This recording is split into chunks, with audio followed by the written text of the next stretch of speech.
In this episode, we interview Dr. Joshua Gross to discuss weight loss drugs such as Ozempic and other GLP-1s, obesity and its causes, and our current understanding of this research.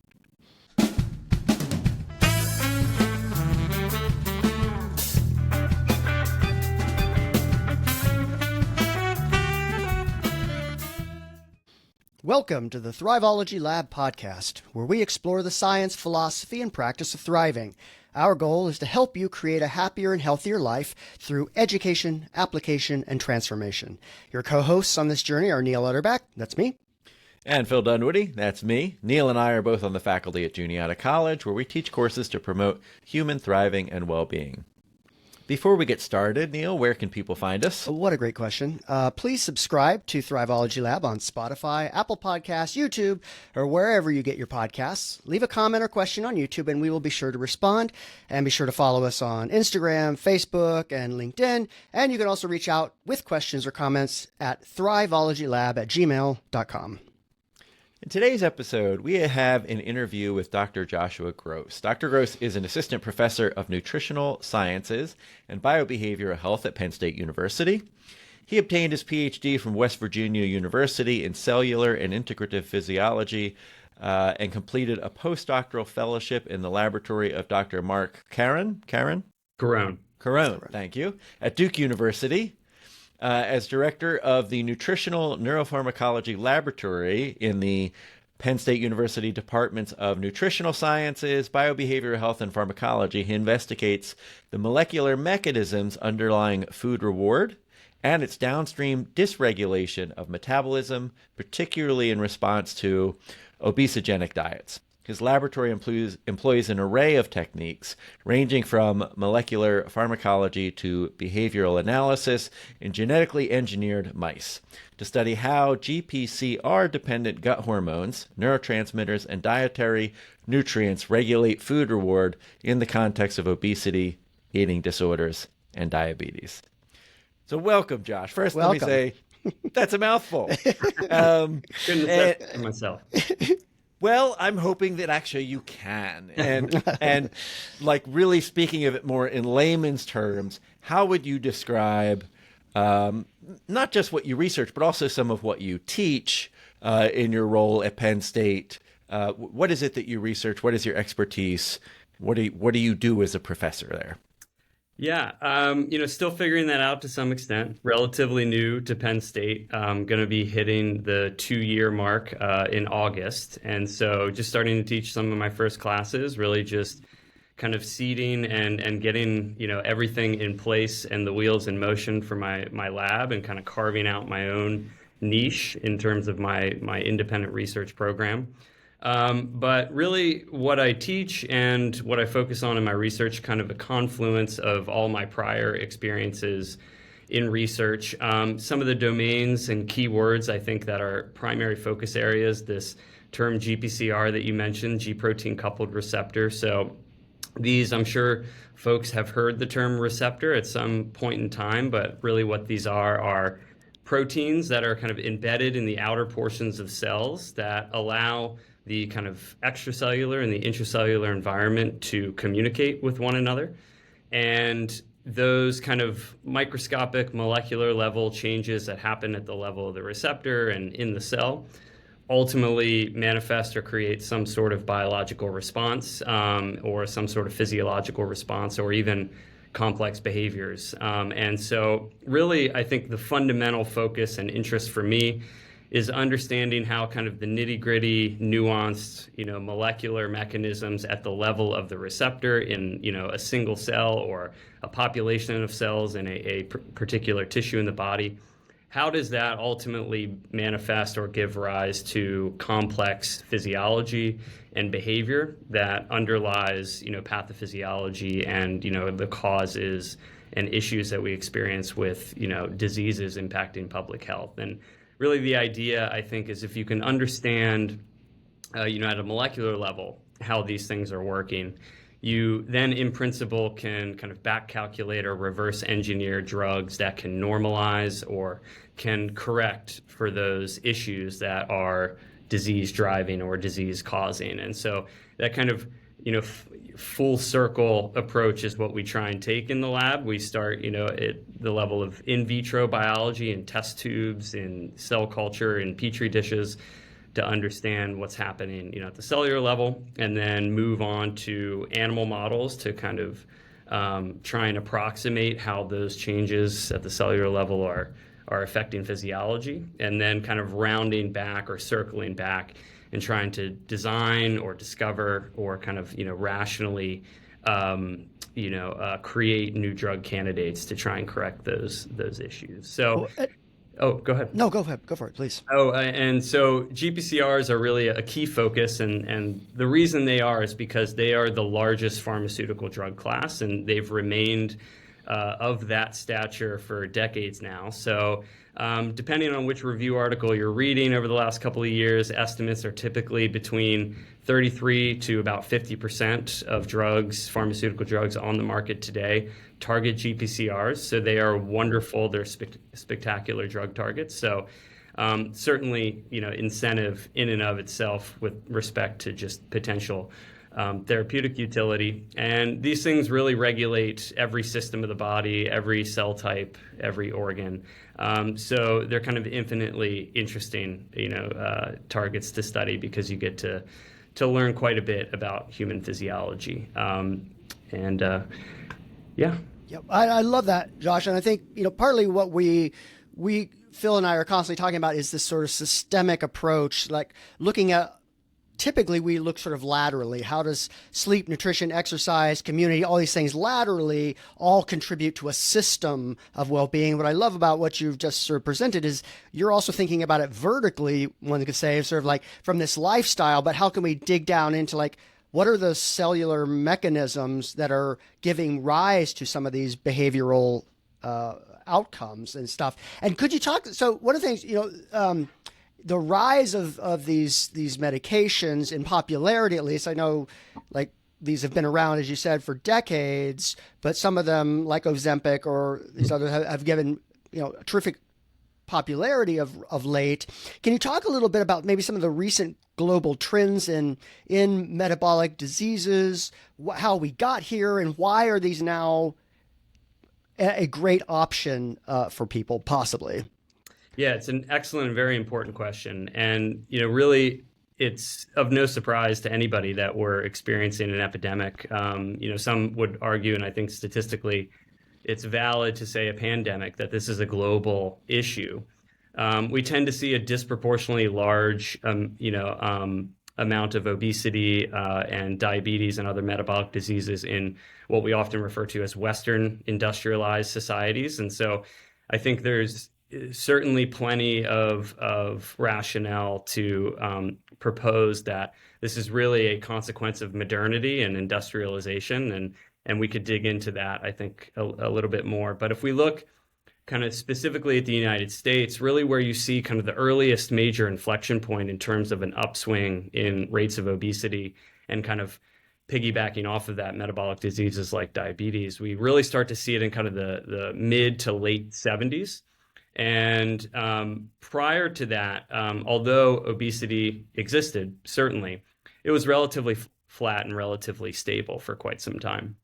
And really in the 70s, we start to see this slight uptick. And where that really takes off is probably in the late 80s to 90s. We see that really, move, from what may be somewhat like linear to maybe towards an exponential kind of rise. And we've hit what some, propose as potentially a plateau at this point, but some projections, suggest that we'll continue to rise at this rate. So just looking back, just to finalize that point, is we in the United States are around 42% obese, and if you couple that with our definitions for overweight, it pushes us into something approximating about 75% of the population being overweight or obese, and approximations for metabolic diseases like diabetes in the 20% range, and also some liver-based diseases that often coincide with obesity. Whereas back in the 90s, we were looking at somewhere between 10 to 15% obesity. So just in a couple decades to see an unbelievable increase. So when you see something that's got a pretty stable baseline, like obesity, and then it suddenly starts shooting up, we look to see kind of what else is changing in the environment with it, right? I mean, we know, for example, just to give an example, with anxiety and depression, relatively stable baselines in adolescents and emerging adults until you get early mid 2000s. As the popularity of the smartphone increases, we then see this matching rise in anxiety and depression among adolescents and emerging adults. And that doesn't mean it's because of the smartphone. I'm not trying to blame smartphones here, but it gives us a place to look, right? To ask, like, okay, is there a causal relationship between smartphone use and these mental health issues? And so I guess that's the same question. If we see this obesity being relatively stable and then this sudden change, what's changing in our environment with that gives us a place to look about causation?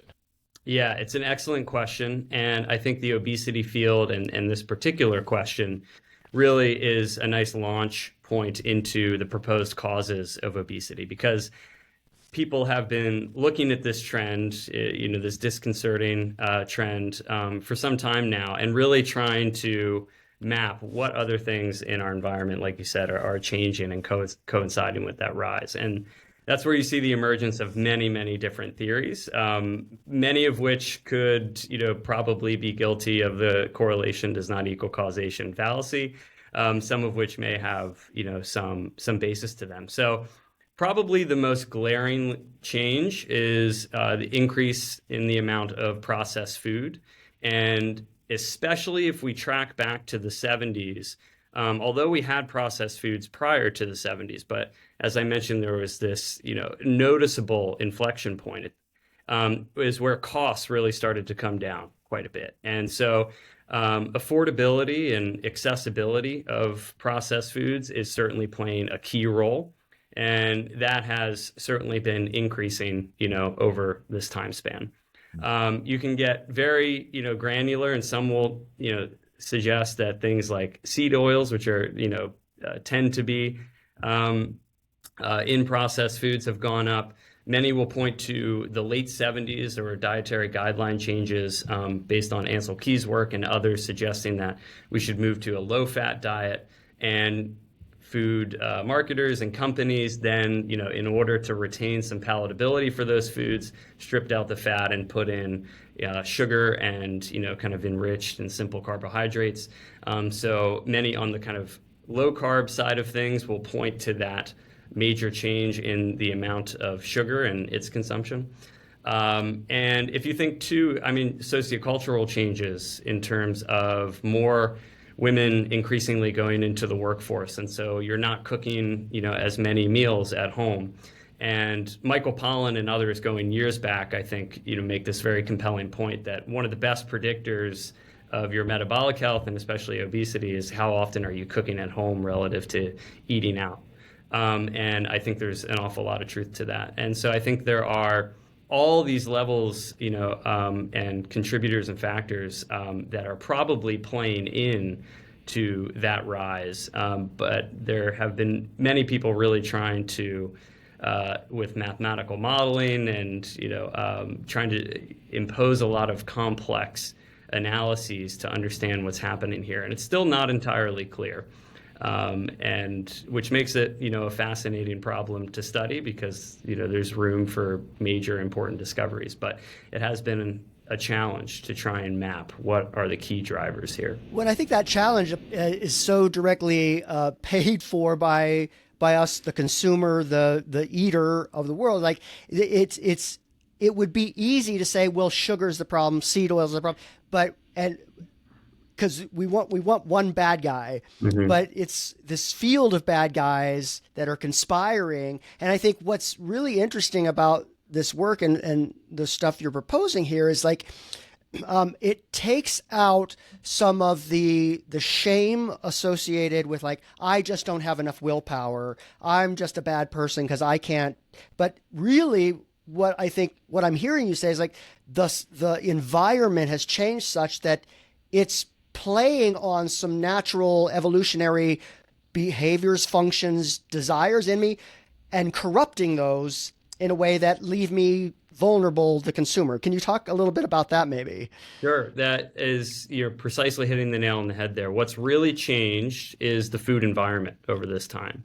Our genetics really haven't changed just in the 20th century. It takes hundreds and often thousands of years to see even minute, genetic changes. So really, what I would contend is that we have what's often referred to as an evolutionary mismatch here, where we're operating on hardware, that was developed and, designed from a natural perspective thousands of years ago, whereas the food environment that we're all interacting with now is completely and utterly distinct from those environmental conditions that ultimately kind of crafted and molded all of these biological underpinnings that we're operating on. And so one anecdote that I'll share, and I often will, anybody that will listen to this, I tend to share it with. So whether it be at the dinner table, out at the bar, or my family or whatever. So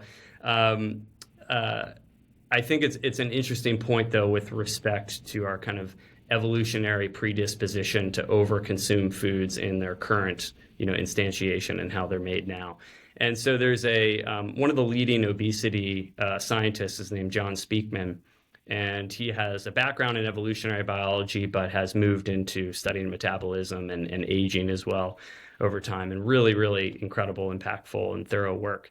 And he wrote a perspective piece a couple of years back now, where he was suggesting, or pointing out rather, that when we look at what often food companies and food marketers describe as the bliss point, and the bliss point really comprises this kind of perfect Goldilocks zone of different macronutrient combinations. So just the right amount of fat, just the right amount of sugar, or simple carbohydrate, just the right amount of protein.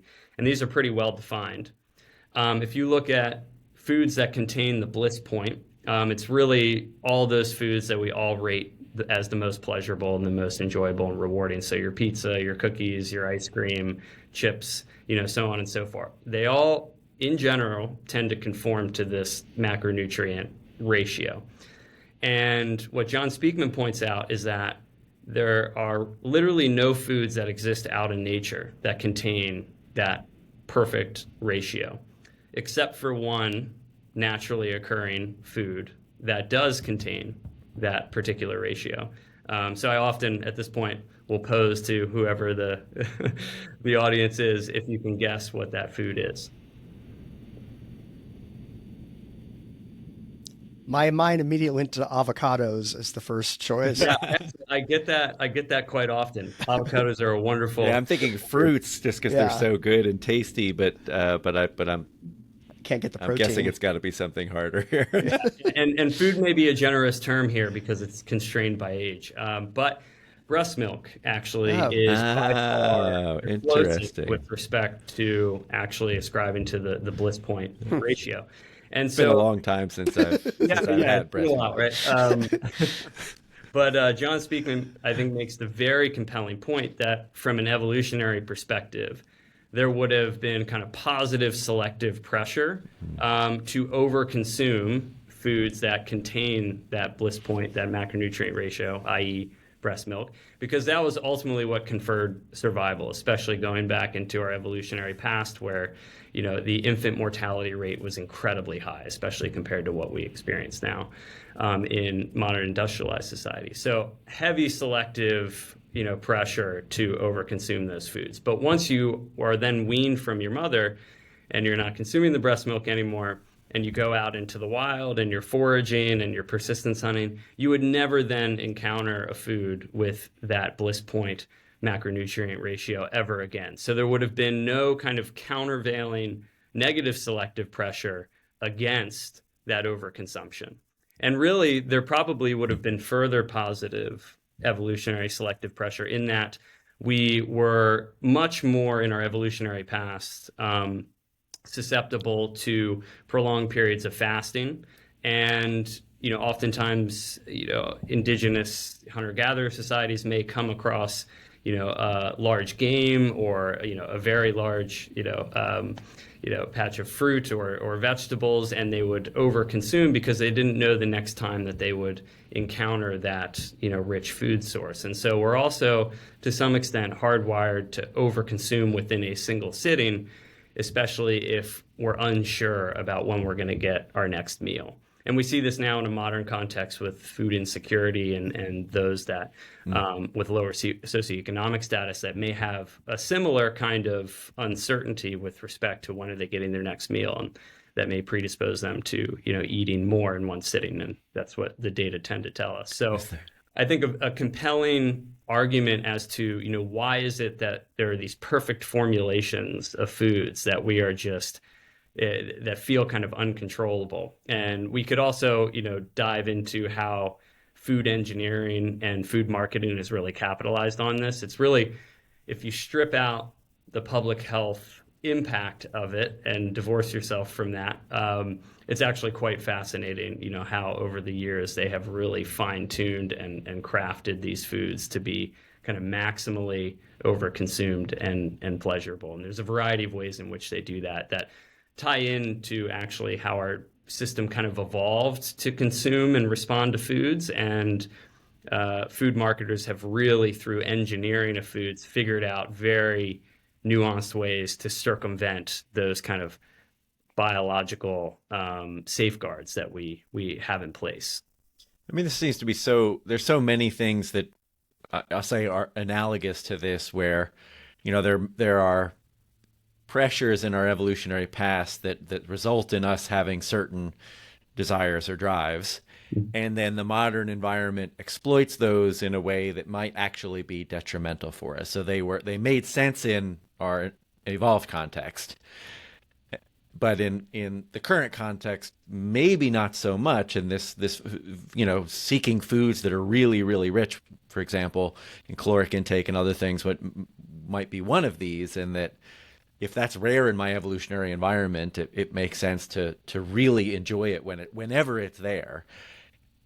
And that drive doesn't go away because we're essentially unchanged genetically, right, for the last couple 100,000 years.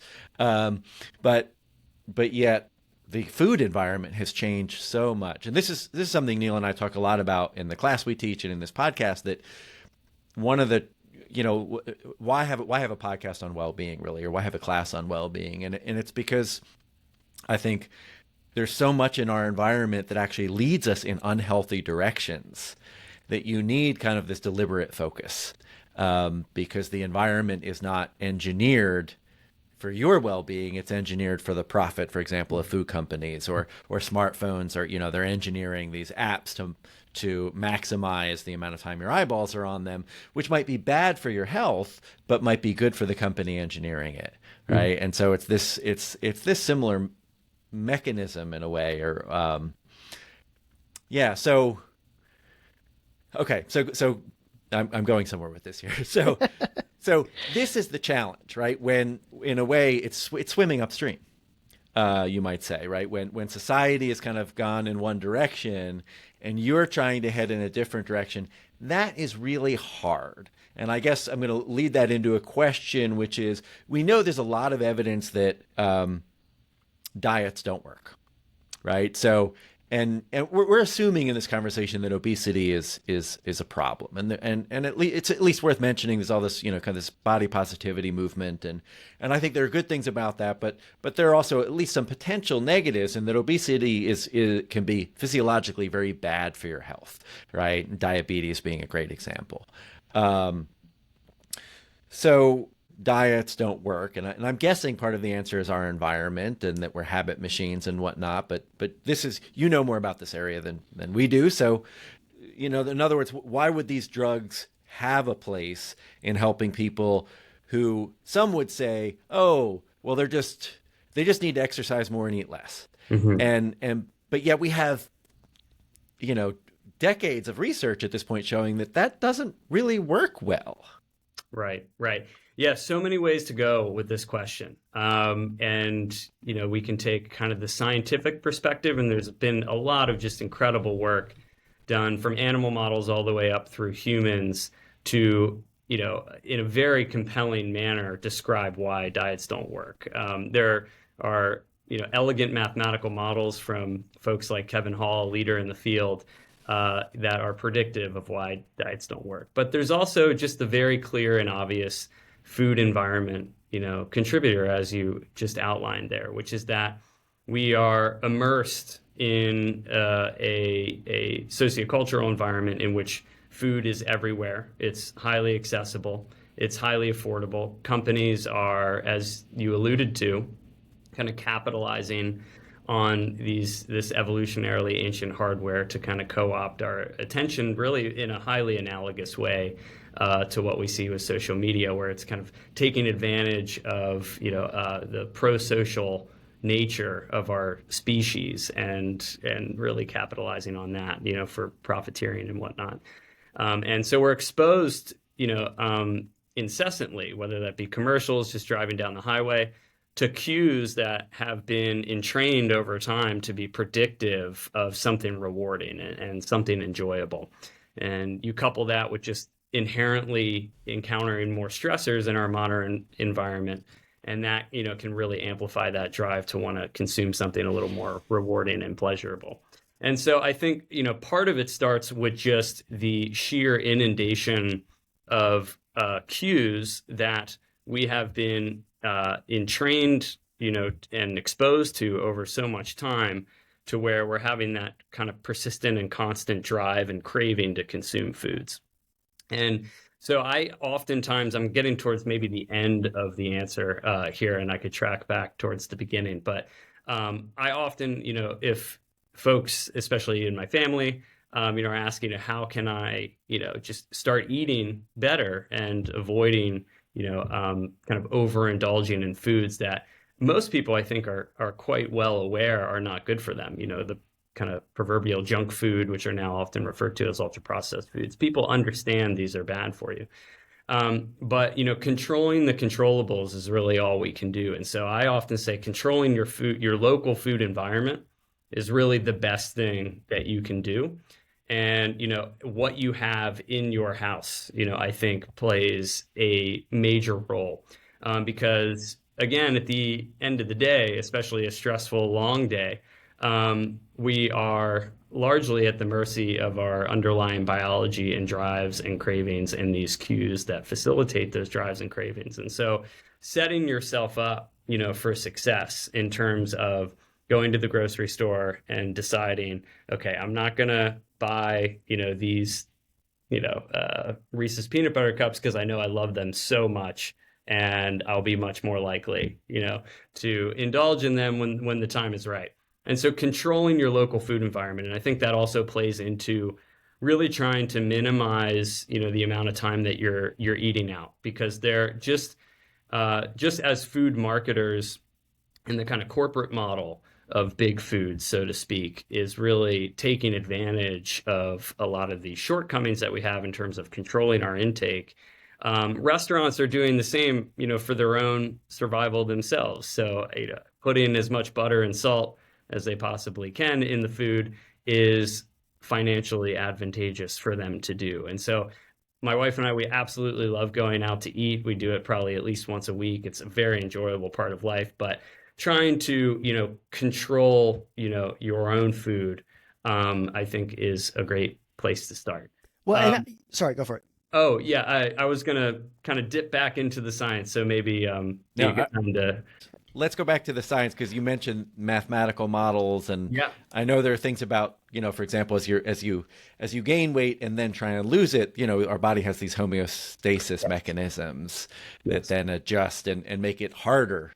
But is that what the science models you're referring to, or what are they about in the layman version? Yeah, and so Kevin Hall has really spearheaded this. He's an incredible scientist who actually tragically just left the NIH for kind of political pressure reasons. I'm sure he'll get picked up by some very lucky institution, but he's been really on the forefront of nutritional sciences for years now and highly impactful. But he started, I think, as a mathematician and physicist, so he's kind of used that prior background to try and understand what are the kind of inherent underlying trends and biological drivers that make this so difficult. And so he had developed a model, I think it was maybe in 2011 or 12, goes by various names, one of which is the dynamic energy balance model. And without going too deep into the mathematical basis of that, essentially based on clinical trial data, human data that he's collected, if we lose any amount of weight, we can think about this at the level of 1% of our body weight or 5%. If we lose any amount of weight, we do have a compensatory decrease in our kind of basal metabolic rate, which sometimes referred to as the umbrella term being energy expenditure. So our metabolism kind of turns down a little bit. It's adjusting to that weight loss to try and get it back to its equilibrium kind of set point, or what we call homeostasis. However, there's a disproportionately large increase in compensation towards appetite and drive towards appetite. And so mathematically, how this works out is that there's about a twofold increase in your appetite drive with respect to how many excess calories you'll consume, twofold more than the decrease that we typically see in metabolic rate or an energy expenditure. And so he developed this model based on existing data. And then to support that, I think it was 2016, it was published, called The Biggest Loser Study, where there was a popular reality TV show where obese contestants, lost incredible amounts of weight. And then he looked something like 6 years later, and I think it was maybe 14 contestants, 15 contestants, and all effectively but one of them regained virtually all the weight. But what he observed as well is that their basal metabolic rate, their energy expenditure, which really tanked, really went down, to an incredible extent when they lost all that weight, actually stayed down for quite some time, which made it even that much harder, even after weight regain, to kind of fight that off. So we have this kind of built-in compensatory mechanism that makes it incredibly difficult to fight off that appetitive, that appetite, drive to overconsume food.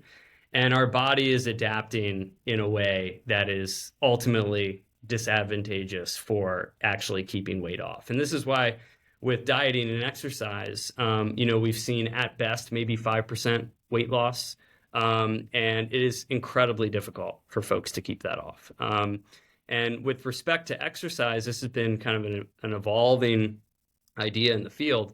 Herman Poncer, who wrote an incredible book called Burn, actually a Penn State alum. He was, I think, an undergrad here, and prolific scientist right now in metabolism, proposed this. It's called the constrained total energy expenditure model, and he also does a lot of anthropology and anthropological work with indigenous tribes and societies, and he studied a tribe called the Hadza, which I believe are in Tanzania.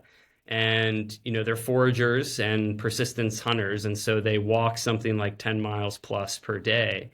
And his major discovery is that their energy expenditure, their basal metabolic rate, in the background, how much are they burning fat, was actually identical to a sedentary Westerner in an industrialized society.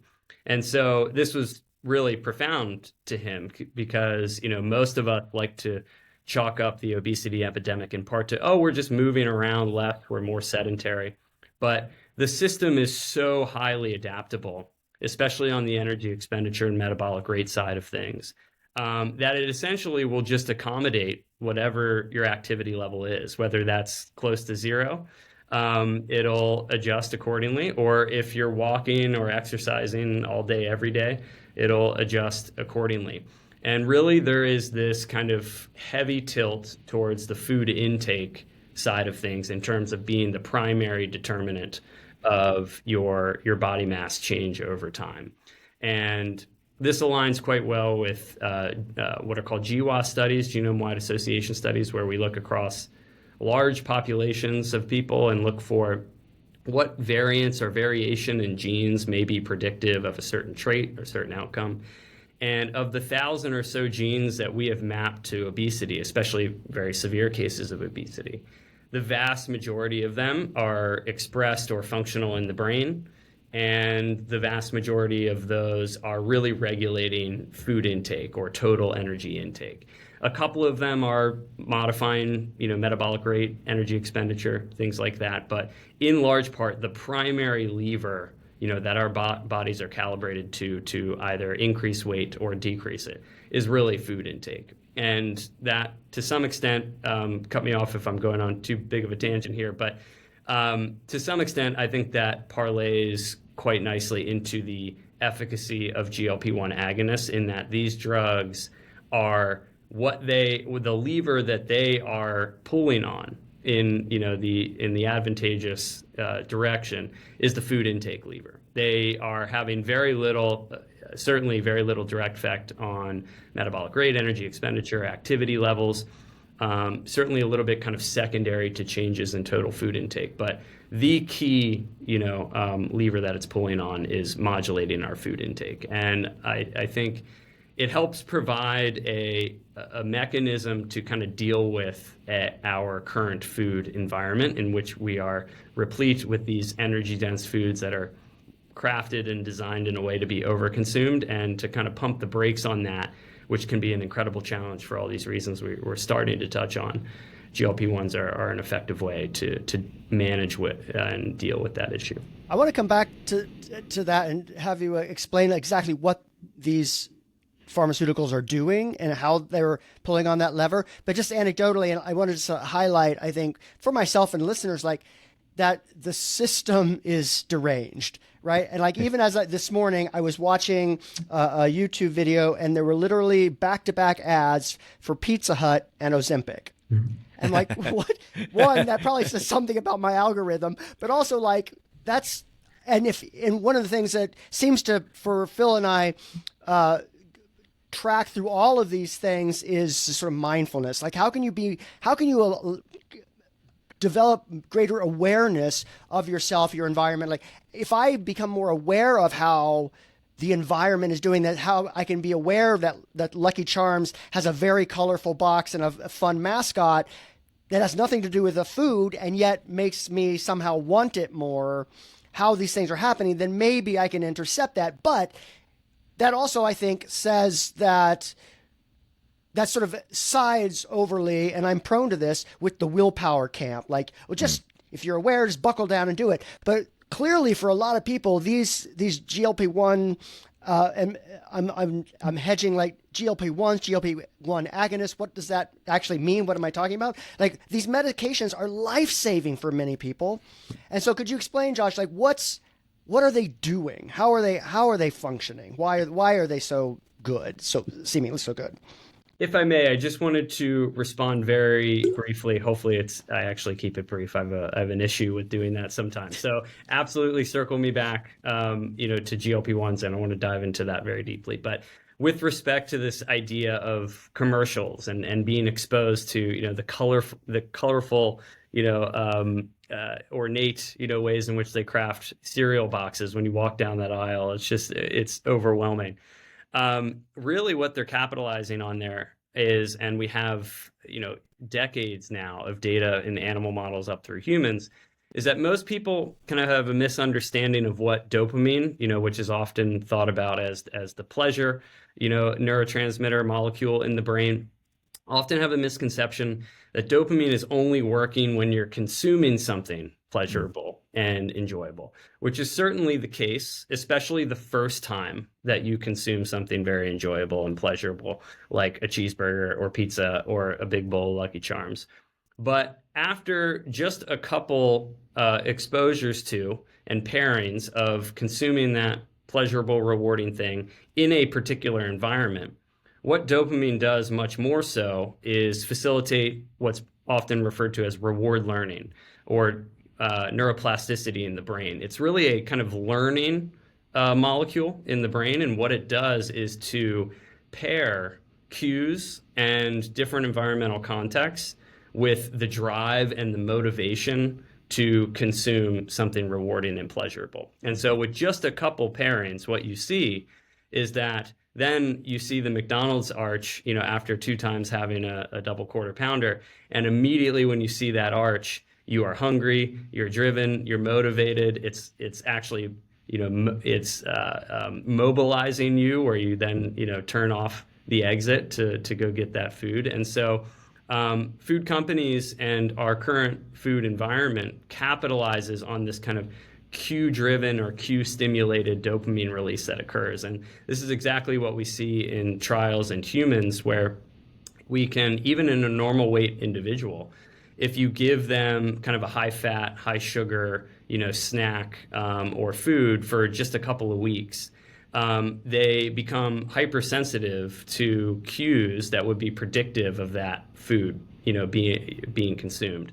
And more importantly, what's been shown, especially in a couple recent very high-profile papers, is that at that point you actually start to devalue what are healthy, kind of nutritionally balanced foods, where you become disinterested in those foods, and simultaneously you're becoming hypersensitized to all the cues in your environment that would drive you to consume the very rewarding, pleasurable thing. It sounds like addiction. Yeah, and it's directly analogous to addiction. So we should definitely circle back to food addiction later. I mean, it's a very contentious, very interesting topic. What you were talking about, one of the things we know about addiction relapse is that it's context driven, very much so, right? If I go, let's say I have an addiction issue with some substance, I am, use free for a period of time.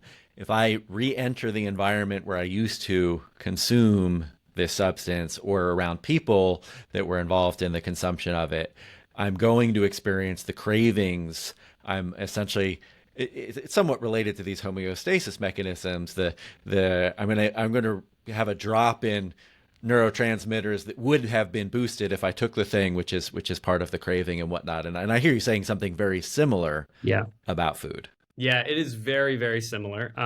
Should we take dive into the addiction side of things, or? I mean, let's talk about them in relation to GLP-1 and what, because I know, right, we all know at this point, GLP-1 is used for diabetes and weight loss, but I think part of the emerging research we're now also seeing is related to addiction, which is fascinating. So go ahead. Yeah, absolutely. So GLP-1 stands for glucagon-like peptide 1. And so this is what we often refer to as a gut hormone. So it's produced in our gastrointestinal tract, specifically in our small intestine, and to some extent in the colon, the large intestine. And really what it's sensitive to is incoming nutrients. So it's really evolved as a tight nutrient sensor. So when, for example, we consume carbohydrate, it starts getting broken down through the stomach into glucose, smaller molecules. That glucose reaches, the small intestine. That'll stimulate the release of GLP-1 and other similar nutrient-sensitive hormones. And it does a couple of things. What it was originally discovered for and characterized as is called an incretin. And the incretin effect really goes back several decades, which was this very kind of simple observation that if we were to inject an animal or a human with glucose, we would see, a certain amount of insulin release that would occur, from the pancreas to try and clear that glucose from the blood. But then if we would have somebody consume orally, glucose or carbohydrate, that insulin release would be significantly higher than when it was injected. And this was referred to as kind of the incretin effect. And this kind of started this cascade of really an incredible kind of scientific story of discovery and incremental science that is fun to track through, but of discovering what is this incretin, in the gut, presumably. And it turned out it was GLP-1 and another hormone, which is now pharmaceutically quite relevant, called GIP, glucose-dependent insulinotropic polypeptide. We'll call it just GIP. And so these two hormones are expressed in the gut, and when they sense nutrients coming into the gut, then they're released. And kind of the first thing they do, so to speak, is act on the pancreas to increase insulin levels. And the utility there, from a physiological context, is that insulin can clear blood glucose and move it into your cells for storage, for later. The other effects that it has with respect to the obesity efficacy is that they are potent suppressors of appetite and food intake. They induce what's often referred to as satiety. So essentially a decreased interest in seeking out and consuming foods. And they do this kind of through two mechanisms. In the gut, they actually have a local effect there that is really important and I think often underemphasized, at least nowadays, in that they delay gastric emptying. And so this makes you feel full for a longer period of time. And we have what are called mechanoreceptors in our gut that are sensing the stretch and the kind of diameter of the stomach. And when we've all experienced this, after a Thanksgiving meal where we consume way too much and we can feel the distension in our gut, and that's activating nerve cells in the gut, which are called vagal nerves, that are then firing and sending a signal up to the brain to tell you, stop eating, you're full, you've had enough, we need some time to digest this. And so by delaying gastric emptying, essentially how much of the contents in the stomach are going to dump into the intestine, by delaying that process, GLP-1 and GIP make you feel full for longer. But this can also lead to nausea and GI discomfort, which is by far the most commonly reported, side effect. But kind of a tertiary effect that's critically important and been revealed over the last couple of years is that GLP-1 is acting directly in the brain in some of these kind of homeostatic feeding centers that we've been alluding to, such as the hypothalamus and the brainstem, and acting directly there at its respective or cognate receptor to change signaling in cells and ultimately to decrease food intake. So it has what we often refer to as a central effect in terms of inducing satiety and reducing food intake. And there's this, just to finalize the point there, GLP-1 and GIP are among a very large array of different gut hormones that are released in response to nutrient intake. And there are, some subtle differences, but the vast majority of those induce or evoke satiety. And my favorite gut hormone, kind of the only one that actually produces appetite, called ghrelin, is kind of acting in the opposite direction. But yeah. No, so you mentioned two things, right? Reducing the speed at which things process through your gut, so you stay fuller longer, and then being less hungry. I've also heard people, and perhaps this is related to the addiction part, also say that their taste for junk food goes away. In other words, they don't, like, I used to love this sugary cupcake thing, and now I want broccoli, right? Like, and so you hear people discussing that, which that doesn't seem like either of the two mechanisms you just described. Yeah, and this is a very hot, active area of research right now. So This really does kind of, I think, push us in that direction of addiction. So we've known from animal model work for many decades now that the receptor for GLP-1, in addition to being expressed very highly and playing an important role in those homeostatic feeding areas, hypothalamus, brainstem, it's also expressed in kind of higher order brain regions. And most relevant here is what we call the mesolimbic dopamine system. And that's often kind of colloquially referred to as the reward system of the brain. And the mesolimbic dopamine system is activated by every single drug of abuse. And it's also activated by anything that is generally considered pleasurable and rewarding. So that can be chocolate to sex to social interaction, and then every drug of abuse. So really, the kind of the fundamental anchor point mechanism of drugs of abuse is kind of co-opting that mesolimbic system. And GLP-1 receptors are expressed within that system. And they do, at least in animal models, a pretty decent job at turning that system down, which is very much consistent with what we see in animal models and now in humans: reduced consumption of alcohol, reduced consumption of opioids and psychostimulant drugs. And really, there's this kind of common blanket effect where GLP-1 agonists can reduce the rewarding properties of palatable food in the same way that it can reduce the rewarding properties of alcohol, as it can reduce the rewarding properties of opioids. And this is because this circuit evolved not, to be co-opted and hijacked by cocaine, but rather, to facilitate the basic, evolutionary drives that were necessary for all of us to survive, which is really seeking out and acquiring food, especially calorically dense food, and also, for sexual selection and in terms of driving sexual behavior. So really, it is no surprise that things like GLP-1 and what I study very closely, ghrelin, which is kind of the exact opposite and diametrically opposing force to GLP-1, are very highly expressed in these mesolimbic reward system areas and play a key role in those processes, because that system really evolved initially to drive food seeking and overconsumption of these foods. So GLP-1 agonists, it started really with anecdotes, and now we have, emerging clinical trials, some of which are actually being done here at Penn State on the Hershey campus by Patricia Sue Grigson.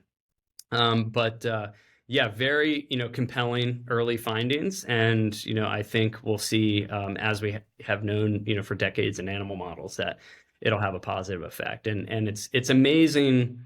I think it's an amazing example of the conservation of this system, in that you hear often anecdotal reports that folks are less interested in, say, shopping, on Amazon when they're on GLP-1 agonists. So they may have some kind of relic of a shopping addiction. And so we know gambling, shopping, sex addiction, gaming, whatever, it's all kind of interfacing with and coalescing upon this common, conserved system. And by kind of tweaking and fine tuning that system in a positive direction, like we can do with GLP-1s, I think we'll have, this kind of blanket beneficial effect. And you often see, in these sort of addiction or addiction-like behaviors, sort of comorbidities, or like you see, like not only is there an alcohol problem, there's a food consumption issue, there's a gambling and a sex and a this, and that the system isn't just singling this out; it's sort of consuming all things in many ways.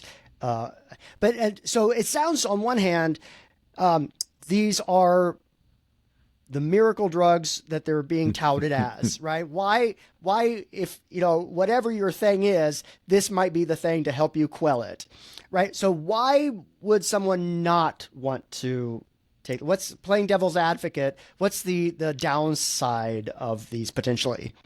Yeah, it's a great question.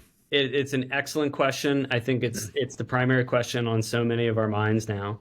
But yeah, in terms of the efficacy of these compounds for obesity and diabetes, it is completely and utterly unprecedented. The most recent iterations, we can go into details of specific GLP-1 agonists on the market currently and coming on the market, are approaching what we see with bariatric surgery now in terms of the amount of weight loss.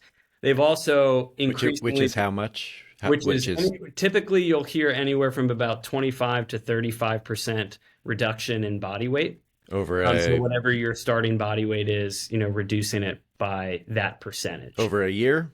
Yeah. 2 years? In clinical trials, for most of these GLP-1 agonists, the clinical trials tend to last anywhere between a year to 2 years. Typically, it's about over a year and a half. However, if we look back historically, the very first, this is a really fun anecdote too, which we could maybe circle back to later, but the very first GLP-1 agonist that was approved, FDA approved, was called exenatide. And this was in 2005. And so had relatively mild weight loss effects, kind of on par with most of the preceding obesity drugs that had been tested prior, about 5% weight loss or so. But that, going all the way back to 2005, and then the next iteration, liraglutide, in 2010. So we have had these drugs for quite some time. So although we do have very rigorous safety and efficacy and adverse outcome data from our, 1.5 to 2 year clinical trials, we also have our kind of, what's often referred to as post-marketing surveillance data of individuals that have been on these drugs for, going on almost 2 decades. And we haven't seen really the emergence of major, at least, quite common issues. What we see most commonly, upwards of about 50% of patients that take these drugs experience significant nausea, clinically significant nausea. And oftentimes, if there is a point at which there is medication discontinuation or a lack of adherence to the drug, it probably is ascribed to nausea and just general GI discomfort. Um, And typically, that's not a small issue either. As I mean, no. I've at least read some things suggesting that after 1 to 2 years, 50 to 70% of people stop taking GLP-1s. Yeah, yeah, and I think there's probably a couple of reasons that that's happening. Okay. I undoubtedly, I'm sure that the GI effects are playing a role there. They have been able to, with fine tuning the dosing regimen. Hmm. They use what's kind of an escalating dose titration, as it's often referred to, where you start very, very low and you kind of creep your way up. And that approach, which is becoming increasingly commonplace now for treatment regimens, has really abated and minimized, a lot of these really problematic GI effects. I think perhaps some of the other reasons underlying discontinuation, I'm sure GI discomfort plays a major role there, but I think some folks, they are so successful for a significant period of time and they change their behaviors in these ways that I'm not even interested in the cake anymore. I'm preferentially reaching for the salad.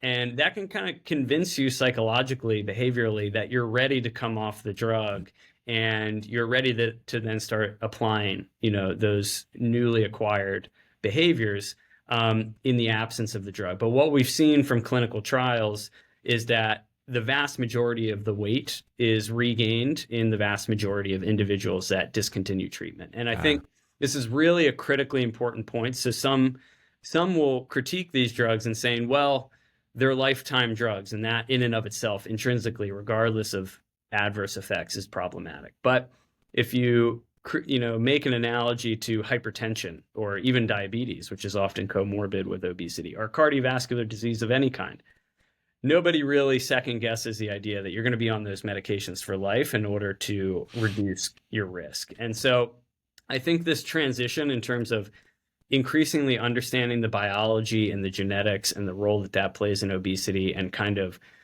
diminishing this age-old idea that it's entirely willpower, has moved us into the domain of viewing obesity as a disease.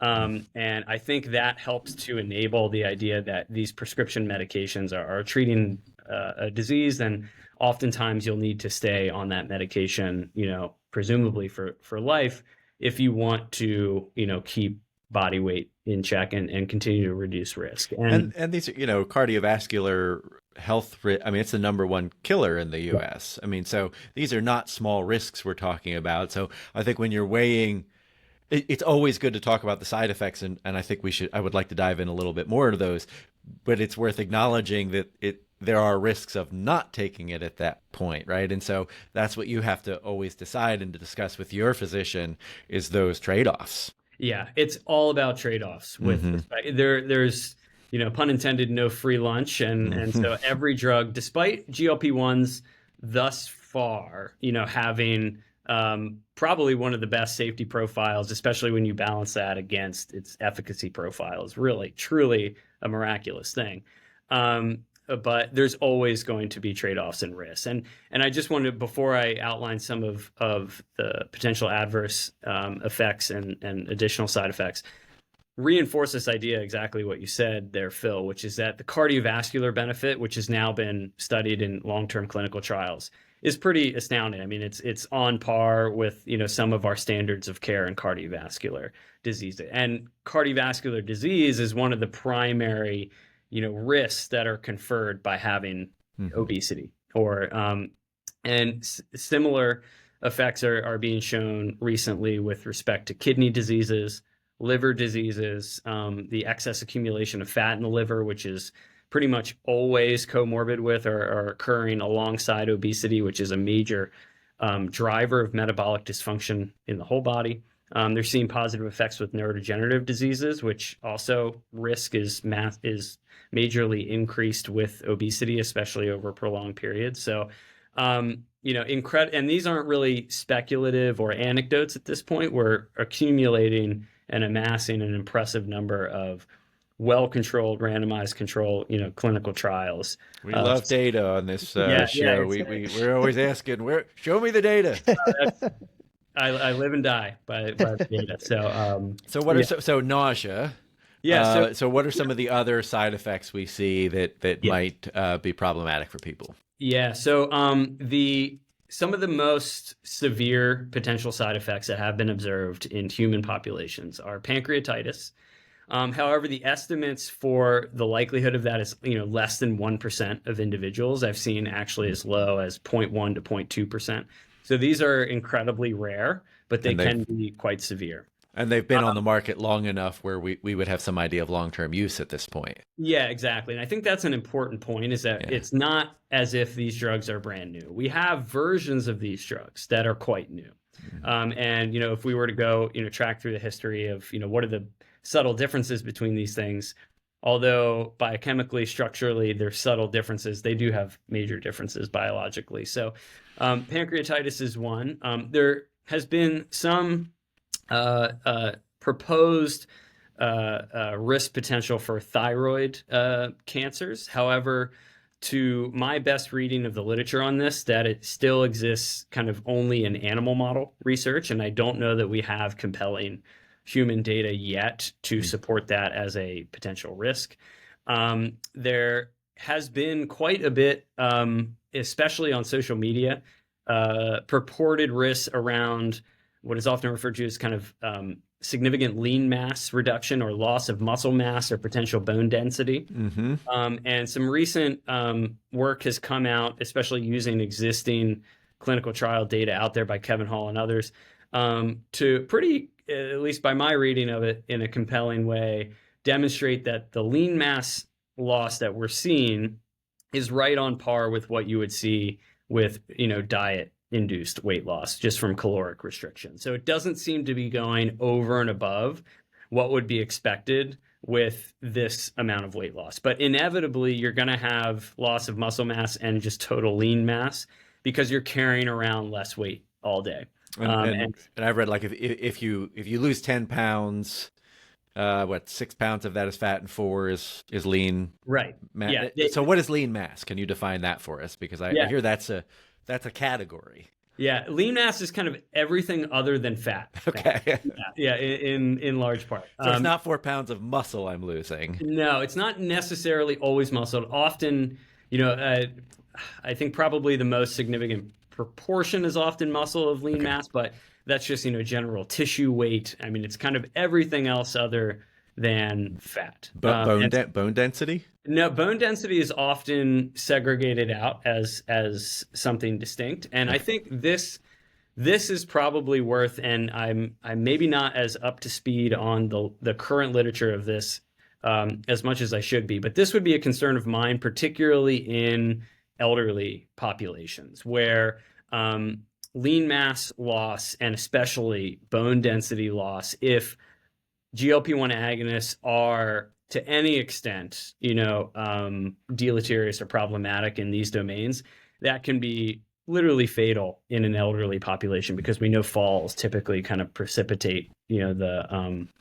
kind of mortality that, is often seen in elderly populations. So I think we need to be quite wary in terms of prescription of these drugs with elderly populations until we work some of this stuff out. There's been also some, again, largely, I think on social media, most of the data doesn't trot this out to date, but around suicidal ideation and mood. And so it should probably come as no surprise that drugs that tend to be effective at treating or diminishing addictive potential of drugs or whatever it may be, tend to be at risk of potentially inducing depression, or at least a mild depressive-like state, or suicidal ideation, because by turning down that dopamine system, which is still what's fueling my enjoyment, coming on here and chatting with you guys, or what's great about, being in a relationship with somebody else, or all these basic pleasures of life are being mediated to some extent by that system. So if you're turning that knob down too much, that can then trickle into some psychiatric or mental health issues. However, a recent meta-analysis, or at least a systematic review, I forget exactly what was done there, but I knew the primary conclusion was that with the existing human data we have thus far, there's no significant increase in suicidal ideation. And this kind of tracks back in part to the rimonabant debacle in kind of the history of obesity medications. And just very briefly, this was, I think, in the 2010s. And the rationale for this drug was quite simple in that we know that when somebody smokes or consumes marijuana, it activates the cannabinoid system in the brain, a receptor called CB1, and that produces the classic munchie, experience. And so if you block that same receptor with a drug, that you may be able to decrease the munchies and therefore lose some weight. Sure enough, they developed a drug called rimonabant that did exactly that quite effectively. And individuals were losing a decent amount of weight, especially for the time, on par with 5, maybe 10%. But that drug ultimately got pulled off the market because it increased suicidal ideation. And that's probably in large part because the CB1 receptor, although it's the most highly expressed receptor in the brain, very densely concentrated in these mesolimbic dopamine reward areas of the brain. And we're probably just turning that knob down a little too much. So you do have to be wary if you are tinkering with those systems, that you're doing so in a way that still allows the individual to enjoy all the things that are great about being a human. Well, what you just, you pulled on the word I was just about ready to say, like the system, that sometimes we think this drug will just do this thing, but all drugs are intersecting with a system. And so they often have a system-wide changes and tracking that and making sure that like, it's not just a one-to-one, but that also what I'm also hearing, and I think, we didn't say this at the outset, but, Phil and I are not medical doctors. We're not making prescriptions on this podcast. But what I'm hearing is that, like, it was not a this or that. It's not just that diet and exercise is one solution and these GLP-1s are another solution, that having a system-wide approach that might involve both some weight training, some resistance training to reduce the impact of some of that lean body mass loss, to do some cardiovascular work to amplify, in conjunction with some dietary approach, in conjunction with some counseling to help through the ideation, with all these things. It's not just a this or that, but how do we work on the system simultaneously? Yeah, I've seen recommendations, for example, that if you're on any type of GLP-1, you should be doing weight-bearing resistance training to help try and counteract any loss to muscle. Yeah, absolutely. And there's nothing but upside with doing that. Yeah. And exactly what you outlined there, Neil, nothing but upside for doing all of those things. Those are advantageous, beneficial behaviors for all of us. But I think, if you are going to take the medication, it is particularly important to, ascribe to these, basic, healthy behavioral hygiene, so to speak, just to keep the potential risks of, each of these outcomes kind of at bay. And I think, a little bit of weight training is going to go an awful long way. Same with respect to food choice. There may be a biological drive to consume more healthy food, or maybe more accurately, to move yourself away from preference towards calorically dense food. But that doesn't mean that you take the GLP-1 agonist, and because you're consuming fewer calories and you're burning on average each day, you can eat nothing but the Reese's peanut butter cups. And, that's going to have inevitably, a metabolically kind of deranging effect over time, even if you are, not consuming enough calories to be putting on additional weight. Go ahead. Yeah. Go ahead. No, we did 2 episodes on nutrition and even, delved, dipped our toes into whole area of metabolic psychiatry or nutritional psychiatry, and some of the fascinating things to your point, like the more ultra processed foods you eat today, the more at risk you are for actually anxiety, depression, other mental health issues later in life, because of that long-term impact on the gut microbiome. If that's, at least this is the assumption, right? If that's part of your diet. But we're about an hour here, a little over. So last question, right? So what is, you're active in this field, right? So what's cutting edge now and in development, or even maybe even theoretically, and what do you see as potential? What's next, right? In these, what are we going to see as kind of the next iteration of this, and how is it going to improve or deal with some of the same issues that the GLP-1s and other things are trying to address? Yeah, so there's a lot happening in the field, and yeah, this is big money. This is, I mean, it's really big money, and I think how I'll choose. There's many different directions I could take it, but I think how I'll choose to respond to the question is plays directly into that, where there's a bit of an arms race occurring, in terms of who can design the best GLP-1 agonist to maximize the most weight loss, and so there is a corporate incentive, of course, to do this, because this is the biggest money boon we've seen in the pharmaceutical industry, I think, in history. And so the kind of very recent history of these drugs, it really started with optimizing how to make subtle modifications on these drugs so that they stay in the blood, for longer, and they can have, the beneficial effects that they're having. That's a very interesting story. But the more recent history over the past couple of years has been these, what are often referred to as dual agonist and tri-agonist therapies. This maybe briefly harkens back to Neil's question, which I never answered, which is that all these drugs are agonists, meaning that they are activating the GLP-1 receptor. They are not GLP-1 themselves, the gut hormone, but they have subtle modifications that make them look an awful lot like the native natural GLP-1 gut hormone, but can still activate its receptor in the hypothalamus and these homeostatic feeding centers in the pancreas to regulate insulin, in the gut to regulate gastric motility and emptying. So these drugs have been subtly modified to where they are typically about 90% or more homologous or similar in their sequence to native GLP-1, natural GLP-1, but they have these modifications that make them hang out in the blood for a much longer period of time. And so they kind of figured that out, when they got up through semaglutide or Ozempic or Wegovy. They last for a week stably. They're, activating the receptor and having all these beneficial effects. So then the next step was adding in additional gut hormone mimetics. And the first one they started with is this GIP that I referred to, the other kind of incretin hormone that I mentioned.